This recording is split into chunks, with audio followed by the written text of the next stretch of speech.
মশলাটা এখানে কষা কষা মতন হয়ে গেছে। আমি এই অবস্থাতে ডালের জলটা আবার ইউজ করব। আমি ধীরে ধীরে করে মশলাটা কষাচ্ছি যতক্ষণ না পর্যন্ত সম্পূর্ণ গলে যায় মশলাটা, ততক্ষণ পর্যন্ত এটাকে কষে নিতে হবে। আর এখানে দেখুন বন্ধুরা, মোচাটা আর আলুটা আমি সেদ্ধ করে রেখেছিলাম নুন হলুদ দিয়ে। মোচাটা, আলু আর মোচাটাকে অন্য একটি কড়াইতে তেলে আর ভালো করে ভেজে নিচ্ছি। তেলে আমি এই অবস্থায় কোনো ফোড়ন দিইনি, শুধুমাত্র তেলে মোচাটাকে ভালো করে তেলে আলু আর মোচাটাকে ভাজছি। হালকা আঁচে ভাজবেন।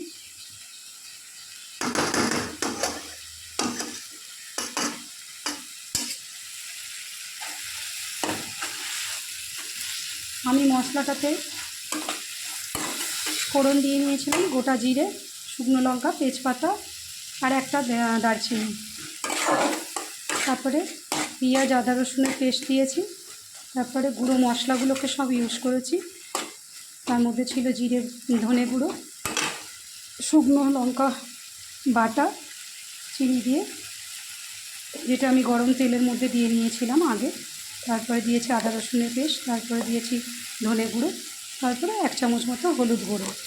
এখন আমি দেব ভেজে রাখা গুঁড়ো জিরে, যেটা ভাজা মশলাটাই আপনারা ইউজ করবেন। 1 চামচ মতন ভেজে রাখা গুঁড়ো জিরে, যেটা আমি গোটা জিরেটাকে ছিলে গুঁড়ো করে ভেজে নিয়েছি। তাতে করে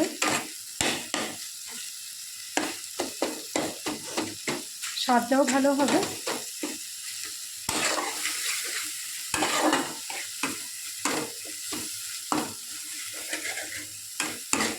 আজকে আমি বন্ধুরা টমেটোটা পেস্ট করার সময় পাইনি, নাহলে টমেটোটা পেস্ট করে নিলে এটা তাড়াতাড়ি স্ম্যাশড হয়ে যেত। আর আমি এখানে কোনো জল ইউজ করিনি, গরম ডালের যে পাতলা জলটা হয় মুসুর ডাল সেদ্ধে, সেটাই আমি ইউজ করেছি।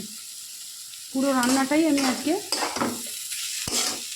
গরম সেদ্ধ ডালের জল যেটা আছে সেটাই আমি এখানে ইউজ করব।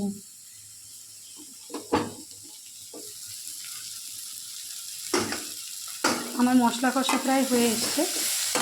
এখন আমি সেদ্ধ ডাল, যেটা আমি মুসুর ডালটা আগেই সেদ্ধ করে রেখেছিলাম নুন আর হলুদ দিয়ে,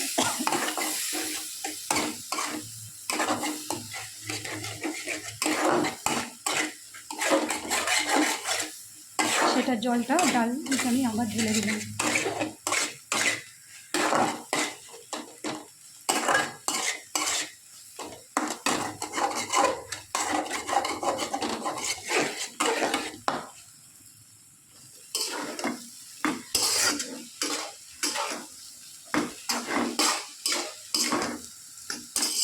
মোচাটা আমার প্রায় হয়ে গেছে। আমি মোচাটা এবার আস্তে করে মশলার আঁচটা কমিয়ে দেব। একটু জলও ডালের ইউজ করলাম। এখন আমি মোচাটাকে প্রায় ভাজা ভাজা মতন করে নিয়েছি, হয়ে গেছে আমার।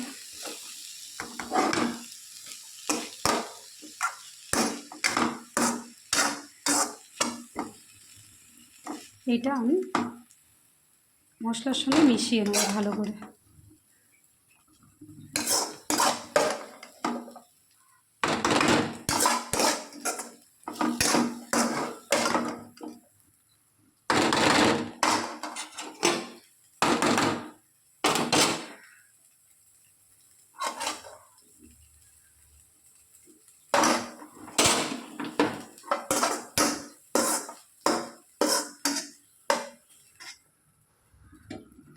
এবার আমি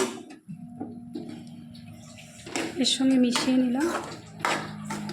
মিশিয়ে পুরো এটাকে একদম অল্প আঁচে স্টিম দিয়ে রান্না করতে হবে, এতে কোনো জল দেওয়া যাবে না।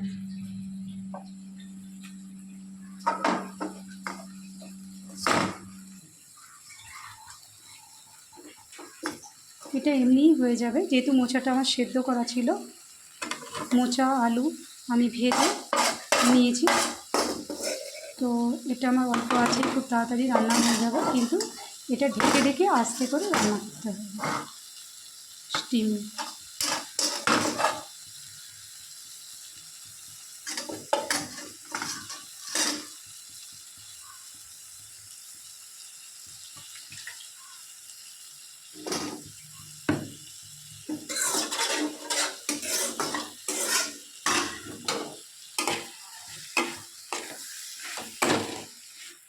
আমি মোচাটাকে আলুটাকে ভালো করে কষিয়ে নিচ্ছি।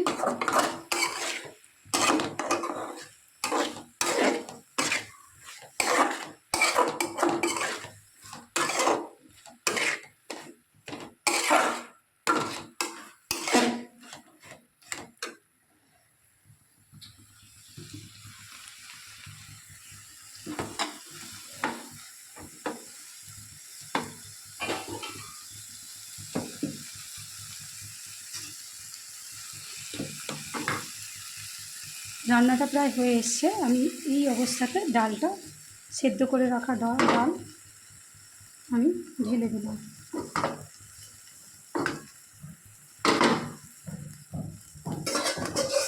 আপনারা মুগ ডাল ইউজ করতে পারেন, মুগ ডালে ওটা খুব ভালো হয়। আমি এটা মুসুর ডালে আজকে করেছি।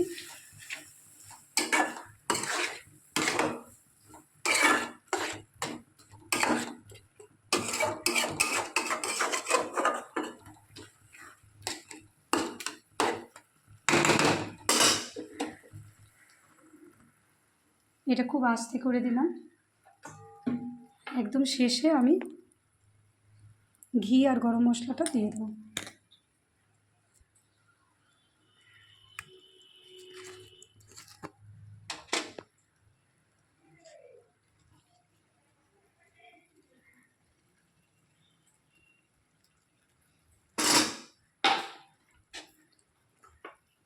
আমি এখানে বাড়ির তৈরি ঘি ইউজ করেছি বন্ধুরা, আমি নিজেই বানাই।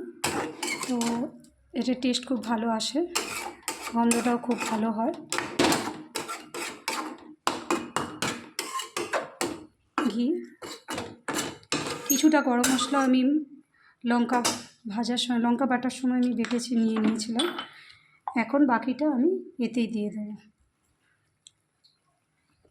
তো বন্ধুরা, রান্না শেষ, এটা কমপ্লিট হয়ে গেছে। এটা একটু ঢেকে রাখলেই, 5 মিনিটের মতো ঢেকে রাখলে এটা হয়ে যাবে।